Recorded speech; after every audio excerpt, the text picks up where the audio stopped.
Yo, what's up mga kaibigan? Nali na tayo magkwentuhan. Nakita natin na bumalik si Damian Lillard sa Portland Trail Blazers at si Chris Paul sa Los Angeles Clippers ngayong off-season. At ang gusto nga ng madami ngayon ay ang sumunod dito, si Russell Westbrook na bumalik sa OKC Thunder kung saan siya nanalo ng MVP noon. Ganun pa man, ayon sa Sports Illustrated ay malabo itong mangyari at walang interes ang OKC dito sa ngayon.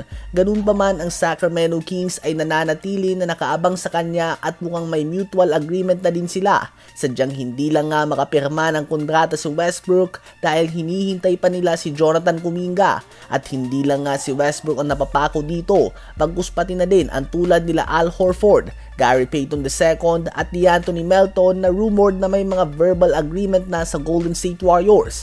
Subalit lahat nga sila hindi makapirma pa ng kontrata dahil hindi nila alam sa ngayon kung mananatili ba sa team si Jonathan Kuminga o lilipat na ito sa Sacramento Kings. Kung lumipat nga sa Kings si Kuminga, ang matitirang sahod ay mapupunta kay Westbrook, kaya naman waiting muna siya dito. At same case din nga sa Warriors, kung pipirma si Kuminga ng extension dito, ang remaining cap space ay mapupunta sa tulad nila Al Horford kung sakali. So ayun nga po mga kaibigan, madaming apektado sa mahabang negosasyon sa parte ni Kuminga at ng Warriors na mukhang hindi talaga maayos-ayos sa ngayon at hindi nagkakasundo ang dalawang kampo. Sa palagay nyo ba ay sa Sacramento Kings na magtatapos ang Hall of Fame career ng former MVP and triple-double king Russell Westbrook? Ngayon ay tumungo naman tayo kay Joel Embiid. Matindi ang concern ng buong NBA sa kondisyon ng tuhod ni Embiid ngayon. Madami ang reports na hindi na gumagaling ang tuhod ng former MVP at hindi na ito in playing condition. Napag-usapan nga natin na simula nang madraft si Embiid sa NBA noong 2014 ay nagkaroon na siya ng 11 surgeries. That is 11 surgeries in 11 years at 6 nga dito ay sa magkabilang tuhod niya.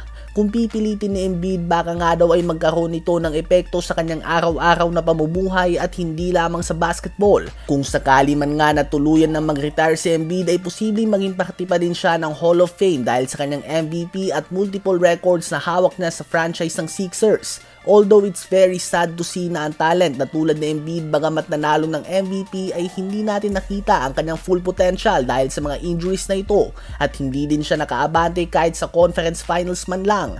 Hindi mo nga masisisi si Embiid kung bakit nasabi niya noon na kung hindi lang daw siya tinamaan ng mga injuries ay may chances siyang masali sa usapan ng greatest of all time dahil nagawa niya pa din nga na mag-average ng 35 points, 12 rebounds and 6 assists sa isang season despite having 11 surgeries in 11 years. Imagine kung healthy nga siya at nagagawa niya mag-ensayo tuwing off-season tulad ng karamihan ng mga players.